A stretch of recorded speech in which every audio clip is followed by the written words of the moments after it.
North Carolina's game against Virginia, can we argue that this game is more important than next weekend's game against Duke?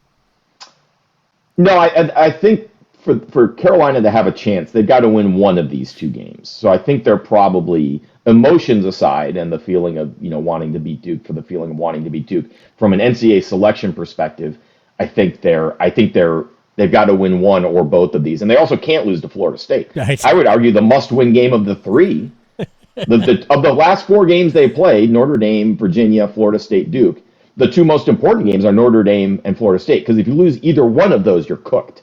Right. You've got to win both of those and beat either Virginia or Duke, preferably both, just to have a chance. And then you got to beat somebody in Greensboro. I think they're equal other than the Duke factor. If it were Virginia and Miami, I would say they're 50-50. I think if North Carolina had a choice and was told it had to win one of the two games, it would prefer to beat Duke over Virginia because it's Duke and all of that. But no, I think from a selection perspective, they're probably the same. Got to win one to have a chance. Right. Win both, I think there's a good chance you bought yourself some margin for error in Greensboro. Oh, I think if you win both, you're in. They can't go out and get trucked by Syracuse or Wake in an 8-9 game. But if you win both of those games over Virginia and Duke, I think they're in the NCAA tournament. The fact that they're essentially on the edge of being in the field now with 0 on their resume is kind of amazing. The reason I say Virginia is the more important win is that if you beat Duke, it probably ends up being a quad 2 win based on the way we process these things, which is silly. Virginia's not going to get out of quad 1 on your own floor, which means they have to be top 30. Duke is right now 29th. If you beat them, Duke probably goes to like 33. So it becomes a quad 2 win. Duke will, barring a collapse in the tournament, I think Duke ends up in the top 30 by selection Sunday. So I would like it's the Carolina people were like, oh well, Miami beat us. If we'd beaten Miami, they wouldn't be in the top 30. Well, Miami's going to be in the top 30 at the end of the year. So that was an opportunity for a quad 1 win. Just because they would have gone down if you beat them didn't mean they weren't going to go back up. I'll tell you, I had this conversation with Wes Durham on Sirius XM. I'm fascinated at how people don't understand the net. Like it's like people not understanding the difference between Fahrenheit and Celsius. Hey, we beat Team X and they're still above us. Yeah, there's 350 Division I teams playing. Every one of their results goes into the stew. Right. If 5 of the teams you beat earlier in the year all lost, and 5 of the teams that Team X lost to earlier in the year all won, they're probably still going to be ahead of you. Like, this is all interconnected. It's not just if Team A beats Team B, they should move above. Like, people talk like that. Like, do you realize that this is, like, I would say the net is flawed. Sure. But in the end, we know what's going into it. It's like, this isn't the AP poll where, oh, you won, so you move up 4 spots.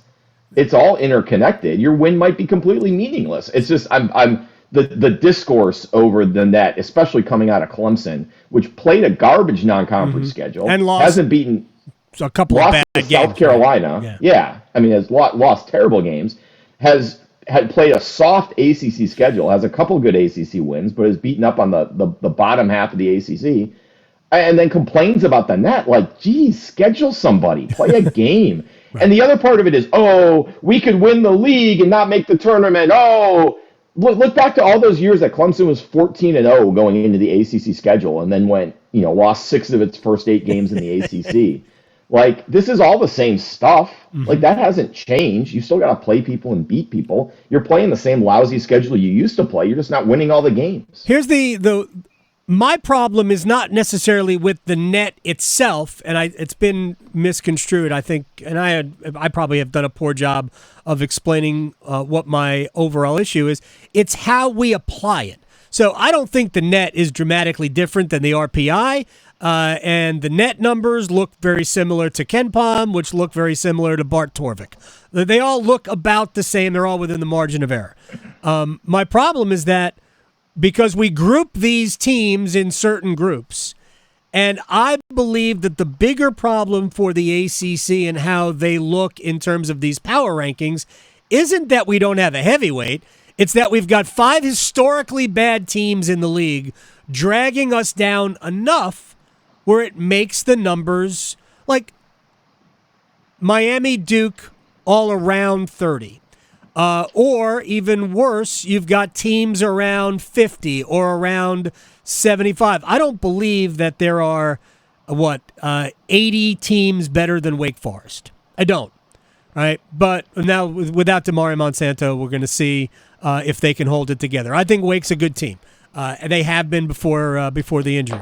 I just think that the bottom 5 teams in the league, which are historically bad, have dragged the league back enough where we just don't. It's a better league than the metrics say, and the metrics are being used to define the league. So I just don't see how we can get around that. Yeah, I mean, I agree with you on the net and the quadrants because we have measures of resume strength that don't require quadrants. So you don't have these giant value changes when a team goes from 30 to 31 or, right. 74 to 80. We have measures like wins above bubble and strength of record that tell you exactly how good a resume is. We just ignore them because that seems creepy to turn things over to the computers. The Nets' problem is that it tries to combine predictive rankings like KenPom with resume rankings like strength of record or wins above bubble. And the problem is those two things don't mix. It's apples and oranges. So the NCAA tried to have its cake and eat it too.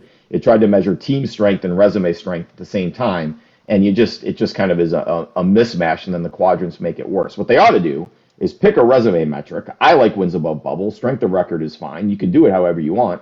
Use that to pick the field, and then you can do all the little seeding things you want. You still need a committee. They still get to fly around and go places, and it's fine. But just take the human part of it out. Then everybody knows when the computer runs the night at 3 a.m., you know exactly where you stand and exactly what you have to do. Here's the issue with the ACC's image, because it would keep coming back to this. Sure.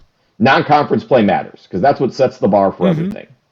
When the ACC, I tweeted this on Monday, when the ACC, and I dropped out Boston College because they skewed everything, got 9 bids in 2017, the worst of its 29 non-conference losses, so the ACC lost 29 games out of conference, the worst of them ranked 118th in KenPom. This year, the ACC lost 43 non-conference games, so 14 more. 12 of those are worse than 118, which means not only did the ACC lose all the games it lost in 2017 when it got 9 bids, it lost 12 of them. Pretty much all the games it lost above that point were their worst teams. Yep. So that skews that more than anything. And I dropped Louisville out of that too, because since I dropped BC, I dropped Louisville. So when, that's a colossal level of non-conference failure. The ACC is losing games it never used to lose. And that's the problem. It's not about the net. It's not about teams getting better during the season, because everybody does. It's not about the transfer portal. Beat the teams you're supposed to beat, and this discussion doesn't happen. You go back 10 years, every team, even State, even Wake in the bad years, or maybe not Wake, but everybody was 10-1, 11-2. Clemson, I mentioned, they were 13-1 every year. The ACC did not lose to teams in the KenPom 200s. Even Power 5 teams like Wake lost to LSU, terrible LSU team. Yep. We mentioned Clemson, South Carolina, terrible South Carolina team. Virginia Tech had 1 loss this year. It was to Charleston. Great loss. NC State had 1 loss this year to Kansas. Great loss. That's how it used to be. But then you got all these teams, and Florida State was obviously an issue. It wasn't just them. It was Clemson. It was Wake. It was all these. It was Virginia. No, Virginia's only loss is to Houston, so that's a great loss too. Syracuse. It was all these teams that used to not lose these games, losing these games. That does drag everybody down before you even play a conference game. No question about it. By the way, Wake also lost to Loyola Marymount. Don't do that. That's another good one. Don't do it. Lose to Loyola Marymount. We can get away with a loss to LSU because, it's a Power 5 conference. But, man, it's hard to overlook the loss to Loyola Marymount. Luke DeCock of the News and Observer. I'll talk to you next Friday. And then, man, we're dangerously close to Greensboro, and we can hang out in person. Yeah, we could do that anyway. We'll do it in Greensbury on next Friday. Although I don't know where I'll be now that they play the games on Fridays and Saturdays at midnight, I don't know where I'll be at 1:15 on Friday. We may have to do this one on the. Well, I'll be back here anyway. Well. I'll be back here. Well, anyway there you go. By that Friday. Time is a flat circle. But I'll see you before then. All right, Luke DeCock, I appreciate your time. All right, see you, AJ.